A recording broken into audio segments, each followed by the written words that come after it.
Traité de la dévotion à la Sainte Vierge par Saint Louis-Marie Grignon de Montfort. Deuxième partie de la dévotion la plus excellente à la Sainte Vierge. Article 5. Pratique particulière de cette dévotion. Les pratiques intérieures pour ceux qui veulent devenir parfaits. Outre les pratiques extérieures de la dévotion, qu'on vient de rapporter, lesquelles il ne faut pas omettre par négligence ni mépris, autant que l'état et la condition de chacun le permet, voici des pratiques intérieures bien sanctifiantes pour ceux que l'Esprit Saint appelle à une haute perfection. C'est en 4 mots de faire toutes ces actions par Marie, avec Marie, en Marie et pour Marie, afin de les faire plus parfaitement par Jésus, avec Jésus, en Jésus et pour Jésus.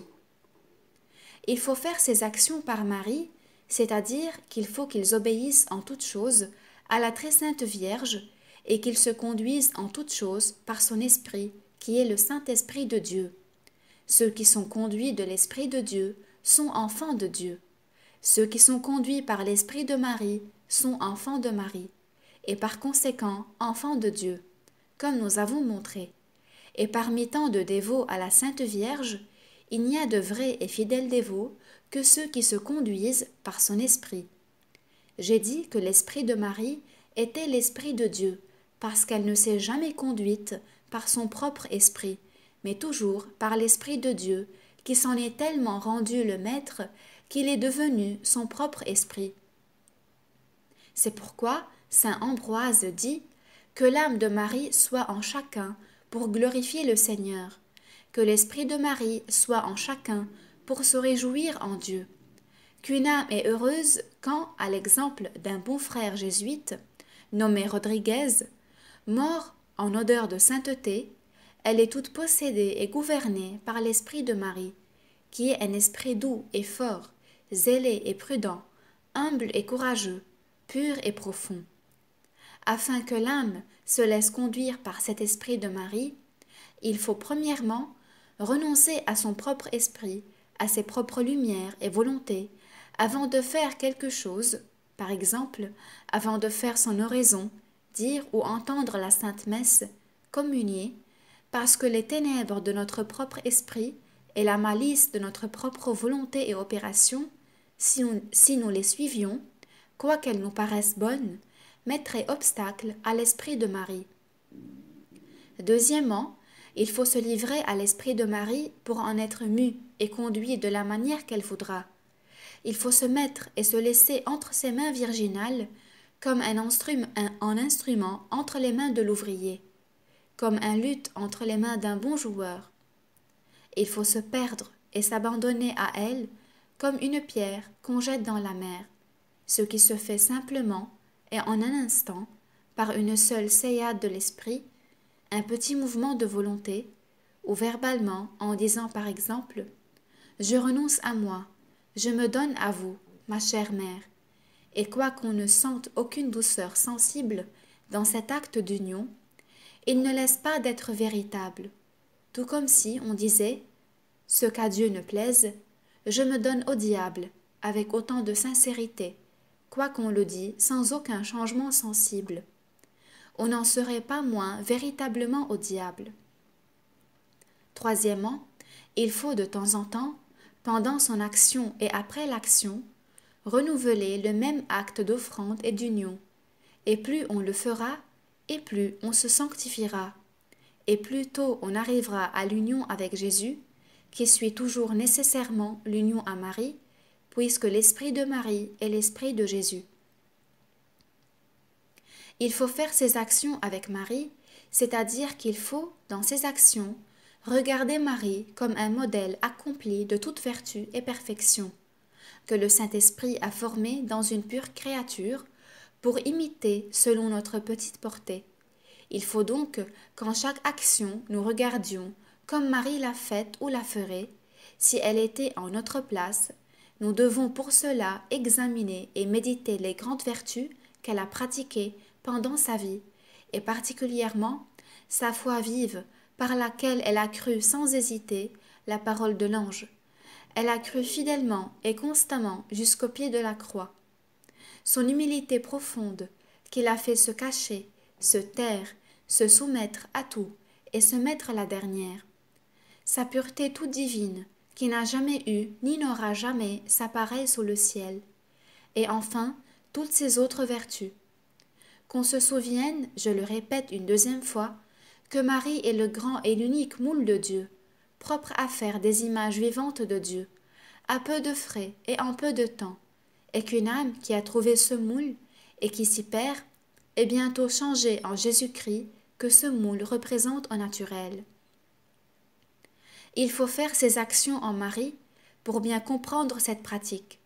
Il faut savoir, premièrement, que la très sainte Vierge est le vrai paradis terrestre du nouvel Adam, et que l'ancien paradis terrestre n'en était que la figure. Il y a donc dans ce paradis terrestre des richesses, des beautés, des raretés et des douceurs inexplicables que le nouvel Adam, Jésus-Christ, y a laissées. C'est en ce paradis qu'il a pris ses complaisances pendant 9 mois, qu'il a opéré ses merveilles et qu'il a étalé ses richesses avec la magnificence d'un Dieu. Ce très saint lieu n'est composé que d'une terre vierge et immaculée, dont a été formé et nourri le nouvel Adam, sans aucune tache ni souillure, par l'opération du Saint-Esprit qui y habite. C'est en ce paradis terrestre qu'est véritablement l'arbre de vie qui a porté Jésus-Christ, le fruit de vie, l'arbre de science du bien et du mal, qui a donné la lumière au monde. Il y a en ce lieu divin des arbres plantés de la main de Dieu et arrosés de son onction divine, qui ont porté et portent tous les jours des fruits d'un goût divin. Il y a des parterres émaillés de belles et différentes fleurs des vertus, qui jettent une odeur qui embaume même les anges. Il y a dans ce lieu des prairies vertes d'espérance, des tours imprenables de force, des maisons charmantes de confiance. Il n'y a que le Saint-Esprit qui puisse faire connaître la vérité cachée sous les figures des choses matérielles. Il y a en ce lieu un air d'une pureté parfaite, un beau soleil sans ombre de la divinité, un beau jour sans nuit de l'humanité sainte, une fournaise ardente et continuelle de charité, où tout le fer qui est mis est embrasé et changé en or. Il y a un fleuve d'humilité qui sort de la terre et qui, se divisant en 4 branches, arrose tout ce lieu enchanté. Ce sont les 4 vertus cardinales. Le Saint-Esprit, par la bouche des saints-pères, appelle aussi la Sainte Vierge la porte orientale, par où le grand prêtre Jésus-Christ entre et sort dans le monde. Il est entré la première fois par elle, et il y viendra la seconde. Deuxièmement, le sanctuaire de la divinité, le repos de la très sainte Trinité, le trône de Dieu, la cité de Dieu, l'autel de Dieu, le temple de Dieu, le monde de Dieu. Toutes ces différentes épithètes et louanges sont très véritables par rapport aux différentes merveilles que le Très-Haut a faites en Marie. Oh, quelle richesse, quelle gloire, quel plaisir, quel bonheur de pouvoir entrer et demeurer en Marie, où le Très-Haut a mis le trône de sa gloire suprême.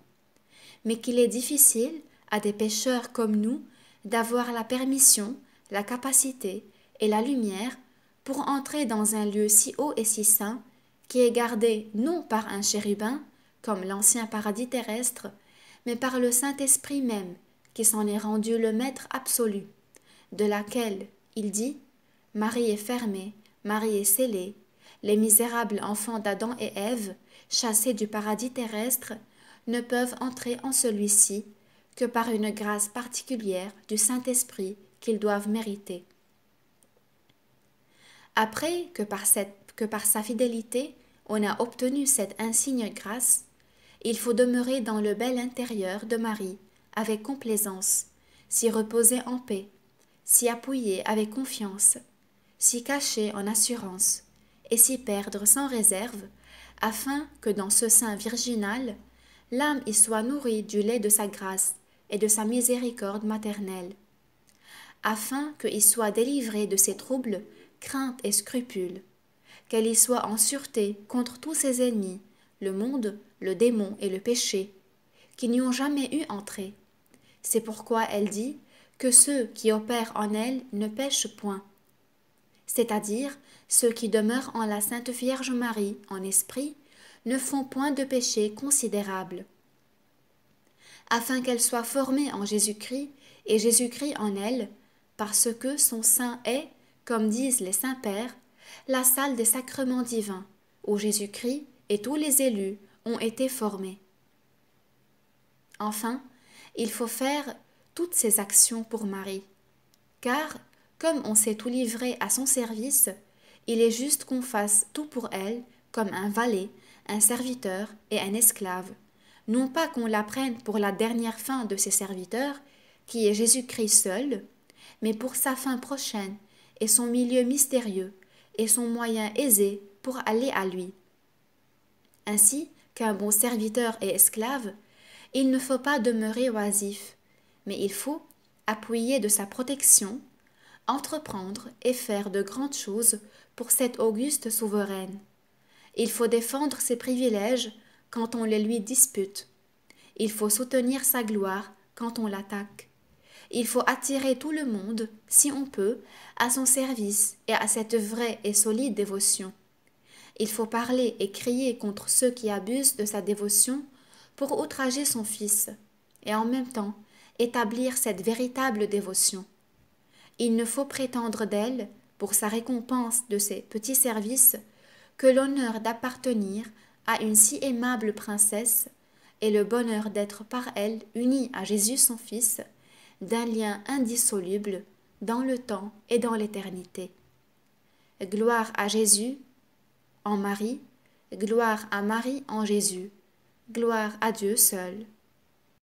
Traité de la dévotion à la Sainte Vierge par Saint Louis-Marie Grignion de Montfort. Deuxième partie, de la dévotion la plus excellente à la Sainte Vierge ou la parfaite consécration à Jésus-Christ par Marie. Article 5. Pratique particulière de cette dévotion. Les pratiques extérieures. Quoique l'essentiel de cette dévotion consiste dans l'intérieur, elle ne laisse pas d'unir plusieurs pratiques extérieures qu'il ne faut pas négliger.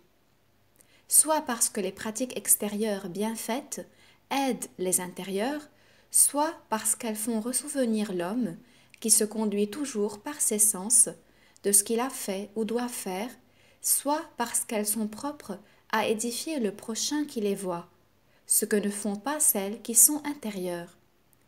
Qu'aucun mondain donc, ni critique, ne mette ici le nez pour dire que la vraie dévotion est dans le cœur, qu'il faut éviter ce qui est extérieur, qu'il peut y avoir de la vanité, qu'il faut cacher sa dévotion. Je leur réponds avec mon maître que les hommes voient les bonnes œuvres afin qu'ils glorifient notre Père qui est dans les cieux. Non pas, comme dit saint Grégoire, qu'on doit faire ces actions et dévotions extérieures pour plaire aux hommes et en tirer quelques louanges.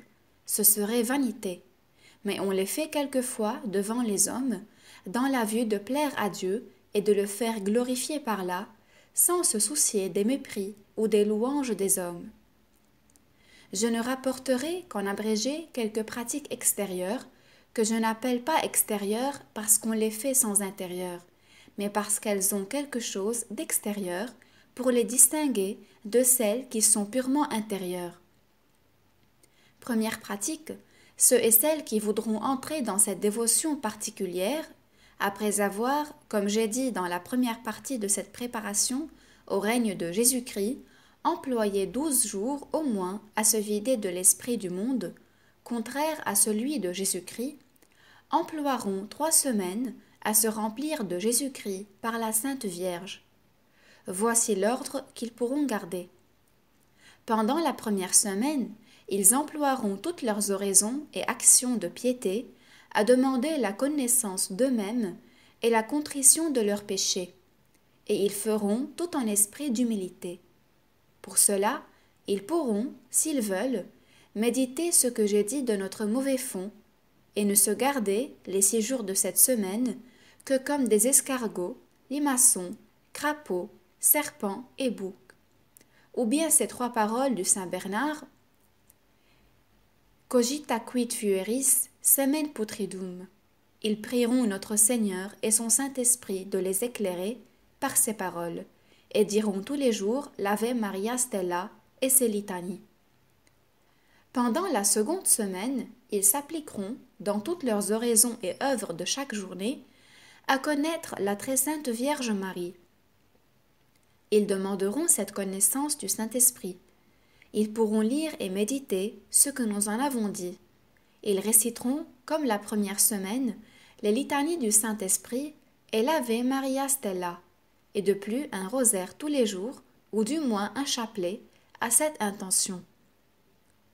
Ils emploieront la troisième semaine à connaître Jésus-Christ.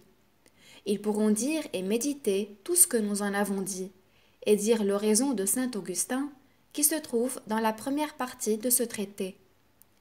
Ils pourront, avec le même saint, dire et répéter 100 et 100 fois par jour « Seigneur, que je vous connaisse » ou bien « Seigneur, que je vois qui vous êtes ». Ils réciteront, comme aux autres semaines précédentes, les litanies du Saint-Esprit et l'Ave Maria Stella, et ajouteront tous les jours les litanies du Saint-Nom de Jésus. Au bout de 3 semaines, ils se confesseront et communieront à l'intention de se donner à Jésus-Christ en qualité d'esclaves d'amour par les mains de Marie, et après la communion qu'ils tâcheront de faire selon la méthode qui est ci-après. Ils réciteront la formule de leur consécration qu'ils trouveront aussi ci-après. Il faudra qu'ils l'écrivent ou la fassent écrire si elle n'est pas imprimée, et qu'ils la signent le même jour qu'ils l'auront faite. Il sera bon que ce jour ils payent quelques tributs à Jésus-Christ et à la Sainte Vierge, soit pour pénitence de leur infidélité passée au vœu de leur baptême, soit pour protester leur dépendance du domaine de Jésus et de Marie. Or, ce tribut sera, selon la dévotion et la capacité de chacun, comme un jeûne, une mortification, une aumône, un cierge. Quand il ne donnerait qu'une épingle en hommage, avec un bon cœur, c'en est assez pour Jésus, qui ne regarde que la bonne volonté. Tous les ans du mois, le même jour, ils renouvelleront la même consécration, observant les mêmes pratiques pendant 3 semaines. Ils pourront même, tous les mois, tous les jours, renouveler tout ce qu'ils ont fait, par ce peu de paroles. Je suis tout à vous, et tout ce que j'ai vous appartient. Ô mon aimable Jésus, par Marie, votre sainte mère. Deuxième pratique, ils réciteront tous les jours de leur vie, sans pourtant aucune gêne, la petite couronne de la Sainte Vierge, composée de 3 pater et 12 ave, en l'honneur des 12 privilèges et grandeurs de la très sainte Vierge. Cette pratique est fort ancienne. Elle a son fondement dans l'écriture sainte. Saint Jean vit une femme couronnée de 12 étoiles, revêtue du soleil et tenant la lune sous ses pieds. Laquelle femme, selon les interprètes, est la très sainte Vierge. Il y a plusieurs manières de la bien dire qu'il serait trop long de rapporter. Le Saint-Esprit les apprendra à ceux et celles qui seront les plus fidèles à cette dévotion. Cependant, pour la dire tout simplement, il faut d'abord dire Diare me loadre de Virgo Sacrata. Ensuite, on dira le credo, puis un pater, puis 4 ave et un Gloria Patri, encore un pater, 4 ave, un Gloria Patri, ainsi du reste. À la fin, on dit Subtum praesidium. Troisième pratique. Il est très louable et très glorieux et très utile à ceux et celles qui se sont ainsi faits les esclaves de Jésus en Marie, qu'ils portent, pour marque de leur esclavage amoureux, de petites chaînes de fer bénites d'une bénédiction propre. Ces marques extérieures, à la vérité, ne sont pas essentielles, et une personne peut fort bien s'en passer, quoiqu'elle ait embrassé cette dévotion. Cependant, je ne puis m'empêcher de louer beaucoup ceux et celles qui, après avoir secoué les chaînes honteuses de l'esclavage du diable ou le péché originel, et peut-être les péchés actuels, les avaient engagés, se sont volontairement engagés dans le glorieux esclavage de Jésus-Christ et se glorifient avec saint Paul d'être dans les chaînes pour Jésus-Christ, chaînes 1000 fois plus glorieuses et précieuses, quoique de fer, que tous les colliers d'or des empereurs. Qu'autrefois, il n'y eut rien de plus infâme que la croix. À présent, ce bois ne laisse pas d'être la chose la plus glorieuse du christianisme. Disons de même des fers de l'esclavage. Il n'y avait rien de plus ignominieux parmi les anciens, et même encore à présent parmi les païens. Mais parmi les chrétiens, il n'y a rien de plus illustre que ces chaînes de Jésus-Christ, parce qu'elles nous délient et nous persévèrent et nous préservent des liens infâmes du péché et du démon, parce qu'elles nous mettent en liberté et nous lient à Jésus et à Marie, non pas par contrainte et par force comme des forçats, mais par charité et par amour comme des enfants. Et je les attirerai à moi, dit Dieu par la bouche du prophète, par des chaînes de charité, qui par conséquent sont fortes comme la mort, et en quelque manière plus fortes en ceux qui sont fidèles à porter jusqu'à la mort ces marques glorieuses. Car, quoique la mort détruise leur corps en les réduisant en pourriture, elle ne détruira point les liens de leur esclavage, qui, étant de fer, ne se corrompront pas aisément. Et peut-être qu'au jour de la résurrection des corps, au grand jugement dernier, ces chaînes qui lieront encore leurs os feront une partie de leur gloire, et seront changées en des chaînes de lumière et de gloire. Heureux donc, 1000 fois heureux les esclaves illustres de Jésus en Marie, qui portèrent leurs chaînes jusqu'au tombeau. Voici les raisons pourquoi on porte ces chaînettes. Premièrement, c'est pour faire ressouvenir le chrétien des vœux et des engagements de son baptême, de la rénovation parfaite qu'il en a faite par cette dévotion, et de l'étroite obligation où il est de s'y rendre fidèle. Comme l'homme, qui se conduit souvent plus par les sens que par la pure foi, s'oublie facilement de ses obligations envers Dieu, s'il n'a quelque chose extérieur qui les lui remette en mémoire. Ces petites chaînes servent merveilleusement au chrétien pour le faire ressouvenir des chaînes du péché et de l'esclavage du démon dont le saint baptême l'a délivré, et de la dépendance de Jésus-Christ qui lui a voué dans le saint baptême, et de la ratification qui lui en a faite par la rénovation de ses vœux. Et une des raisons pourquoi si peu de chrétiens pensent à leurs vœux du saint baptême et vivent avec autant de libertinage que s'ils n'avaient rien promis à Dieu comme les païens, c'est qu'ils ne portent aucune marque extérieure qui les en fasse souvenir.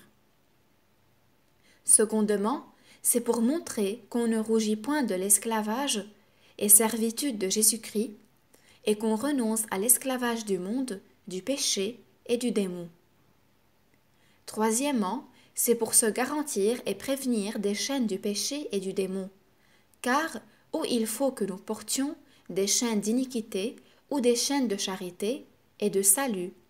Ô, mon cher frère, brisons les chaînes des péchés et des pécheurs, du monde et des mondains, du diable et de ses suppôts, et rejetons loin de nous leur joug funeste.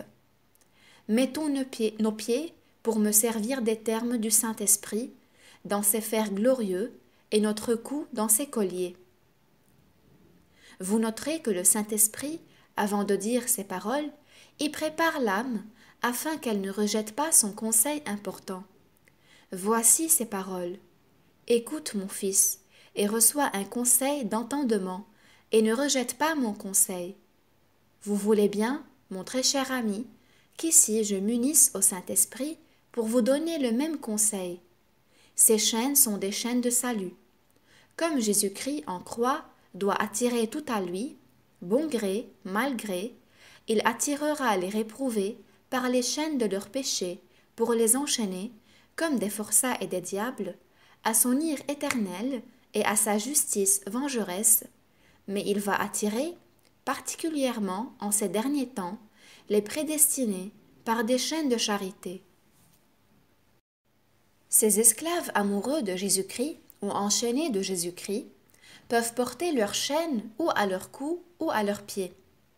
Le père Vincent Carafe, 7e général de la Compagnie de Jésus, qui mourut en odeur de sainteté l'an 1643, portait, pour marque de sa servitude, un cercle de fer aux pieds, et disait que sa douleur était qu'il ne pouvait pas traîner publiquement sa chaîne. La mère Agnès de Jésus, dont nous avons parlé, portait une chaîne de fer autour de ses reins. Quelques autres l'ont portée au cou, pour pénitence des colliers de perles qu'elles avaient portés dans le monde. Quelques-uns l'ont portée à leurs bras pour se faire souvenir dans les travaux de leurs mains qu'ils sont esclaves de Jésus-Christ.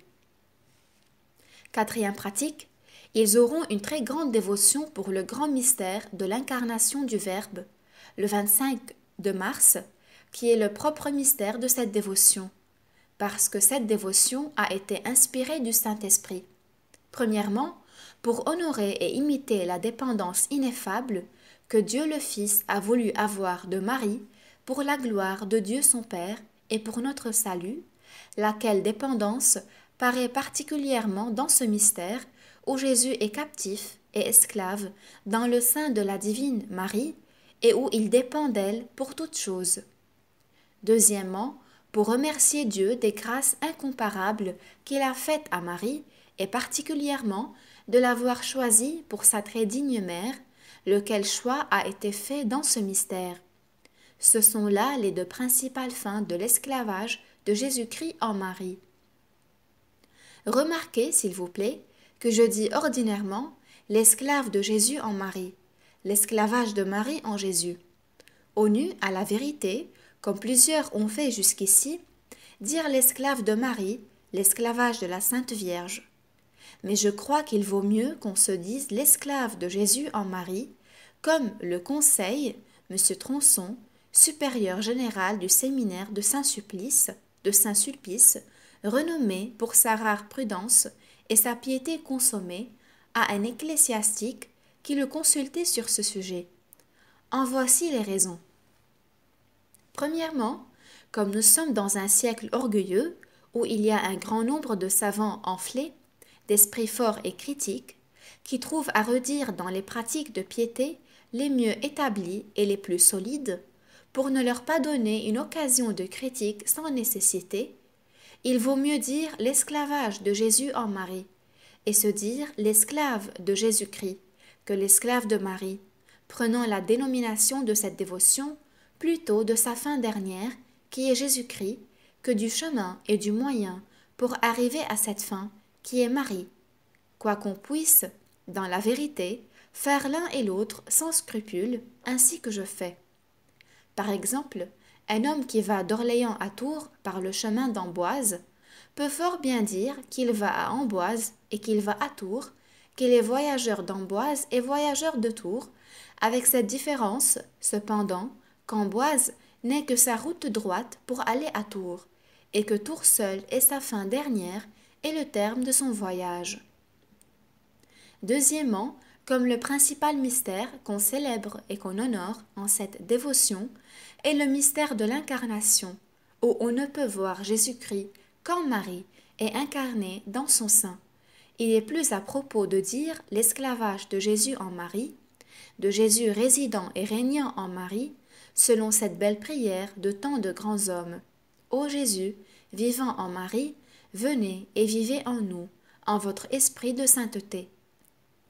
Troisièmement, cette manière de parler montre davantage l'union intime qu'il y a entre Jésus et Marie. Ils sont unis si intimement que l'un est tout dans l'autre. Jésus est tout en Marie, et Marie tout en Jésus. Ou plutôt, elle n'est plus, mais Jésus est tout seul en elle. Et on séparerait plutôt la lumière du soleil que Marie de Jésus, en sorte qu'on peut nommer notre Seigneur Jésus de Marie et la Sainte Vierge Marie de Jésus. Le temps ne me permettant pas de m'arrêter ici pour expliquer les excellences et les grandeurs du mystère de Jésus vivant et régnant en Marie, ou de l'incarnation du Verbe, je me contenterai de dire en 3 mots que c'est ici le premier mystère de Jésus-Christ, le plus caché, le plus relevé et le moins connu, que c'est en ce mystère que Jésus, de concert avec Marie, dans son sein, qui est pour cela appelée, par les saints, la salle des secrets de Dieu, a choisi tous les élus, que c'est en ce mystère qu'il a opéré tous les mystères de sa vie qui ont suivi, par l'acceptation qu'il en fit. Et par conséquent, que ce mystère est un abrégé de tous les mystères qui renferment la volonté et la grâce de tous. Enfin, que ce mystère est le trône de la miséricorde, de la libéralité et de la gloire de Dieu. Le trône de sa miséricorde pour nous, parce que, comme on ne peut approcher de Jésus que par Marie, on ne peut voir Jésus ni lui parler que par l'entremise de Marie. Jésus, qui exauce toujours sa chère mère, accorde toujours sa grâce et sa miséricorde aux pauvres pécheurs. C'est le trône de sa libéralité pour Marie, parce que, tandis que ce nouvel Adam a demeuré dans ce vrai paradis terrestre, il y a opéré tant de merveilles en secret que ni les anges ni les hommes ne les comprennent point. C'est pourquoi les saints appellent Marie la magnificence de Dieu, comme si Dieu n'était magnifique qu'en Marie. C'est le trône de sa gloire pour son Père, parce que c'est en Marie que Jésus-Christ a parfaitement calmé son Père, irrité contre les hommes, qu'il a réparé la gloire que le péché lui avait ravie, et que, par le sacrifice qu'il a fait de sa volonté et de lui-même, il lui a donné plus de gloire que jamais ne lui en aurait donné tous les sacrifices de l'ancienne loi, et enfin qu'il lui a donné une gloire infinie que jamais il n'avait encore reçue de l'homme.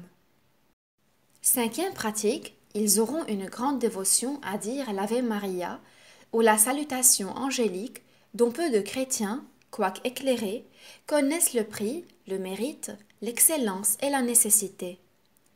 Il a fallu que la Sainte Vierge ait apparu plusieurs fois à de grands saints fort éclairés pour leur en montrer le mérite, comme à saint Dominique, à saint Jean de Capistran, au bienheureux Alain de la Roche. Ils ont composé des livres entiers des merveilles et de l'efficace de cette prière pour convertir les âmes.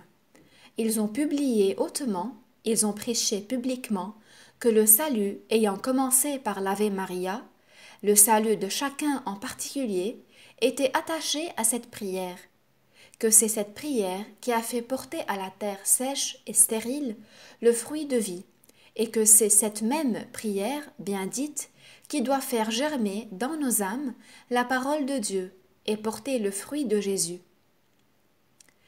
Que l'Ave Maria est une rosée céleste qui arrose la terre, c'est-à-dire l'âme pour lui faire porter son fruit en son temps, et qu'une âme qui n'est pas arrosée par cette prière ne porte point de fruit, et ne donne que des ronces et des épines, et est prête d'être maudite.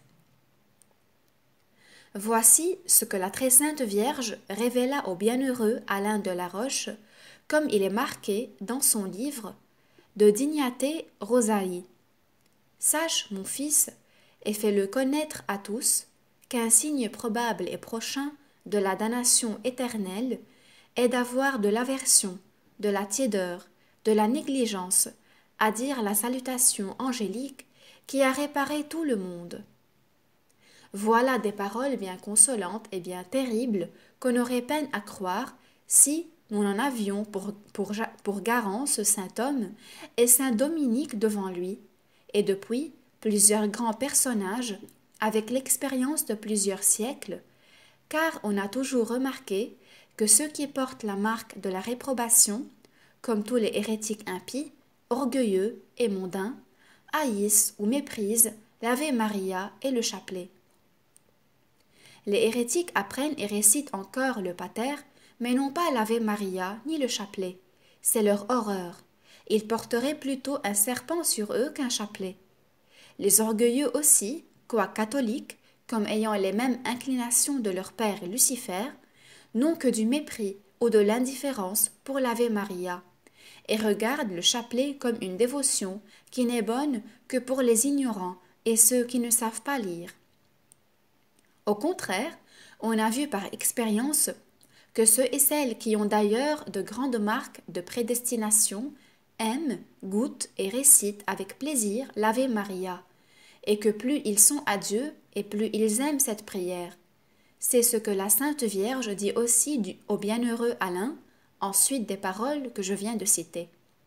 Je ne sais pas comment cela se fait, ni pourquoi, mais cela est pourtant vrai, et je n'ai pas un meilleur secret pour connaître si une personne est de Dieu que d'examiner si elle aime à dire l'Ave Maria et le chapelet. Je dis si elle aime, car il peut arriver qu'une personne soit dans l'impuissance naturelle ou même surnaturelle de le dire, mais elle l'aime toujours et elle l'inspire aux autres. Âme prédestinée, esclave de Jésus en Marie, apprenez que l'Ave Maria est la plus belle de toutes les prières après le Pater. C'est le plus parfait compliment que vous puissiez faire à Marie, parce que c'est le compliment que le Très-Haut lui envoya faire par un archange pour gagner son cœur. Et il fut si puissant sur son cœur, par les charmes secrets dont il est plein, que Marie donna son consentement à l'incarnation du Verbe malgré sa profonde humilité. C'est par ce compliment aussi que vous gagnerez infailliblement son cœur si vous le dites comme il le faut. L'Ave Maria bien dit, c'est-à-dire avec attention, dévotion, modestie, est, selon les saints, l'ennemi du diable, qui le met en fuite, et le marteau qui l'écrase, la sanctification de l'âme, la joie des anges, la mélodie des prédestinés, le cantique du Nouveau Testament, le plaisir de Marie et la gloire de la très sainte Trinité. L'Ave Maria est une rosée céleste qui rend l'âme féconde. C'est un baiser chaste et amoureux qu'on donne à Marie. C'est une rose vermeille qu'on lui présente. C'est une perle précieuse qu'on lui offre. C'est un coup d'ambroiserie et de nectar divin qu'on lui donne. Toutes ces comparaisons sont des saints. Je vous prie donc instamment, par l'amour que je vous porte en Jésus et Marie, de ne vous pas contenter de réciter la petite couronne de la Sainte Vierge, mais encore votre chapelet, et même, si vous en avez le temps, votre rosaire tous les jours, et vous bénirez, à l'heure de votre mort, le jour et l'heure que vous m'avez cru. Et après avoir semé dans les bénédictions de Jésus et de Marie, vous recueillerez des bénédictions éternelles dans le ciel. 6e pratique, pour remercier Dieu des grâces qu'il a faites à la très sainte Vierge, ils diront souvent le Magnificat à l'exemple de la bienheureuse Marie, d'Oigny et de plusieurs autres saints. C'est la seule prière et le seul ouvrage que la Sainte Vierge ait composé, ou plutôt que Jésus a fait en elle, car il parlait par sa bouche. C'est le plus grand sacrifice de louange que Dieu ait reçu d'une pure créature dans la loi de grâce. C'est d'un côté le plus humble et le plus reconnaissant, et de l'autre le plus sublime et le plus relevé de tous les cantiques. Il y a dans ce cantique des mystères si grands et si cachés que les anges en ignorent. Gerson, qui a été un docteur si pieux et si savant, après avoir employé une grande partie de sa vie à composer des traités si pleins d'érudition et de piété sur les matières les plus difficiles, n'entreprit qu'en tremblant, sur la fin de sa vie, d'expliquer le Magnificat afin de couronner tous ses ouvrages. Il nous rapporte, dans un volume, un folio, qu'il en a composé, plusieurs choses admirables de ce beau et divin cantique. Entre autres choses, il dit que la très sainte Vierge le récitait souvent elle-même, et particulièrement après la Sainte Communion, pour action de grâce. 7e pratique, les fidèles serviteurs de Marie doivent beaucoup mépriser, haïr et fuir le monde corrompu, et se servir des pratiques du mépris du monde que nous avons données dans la première partie.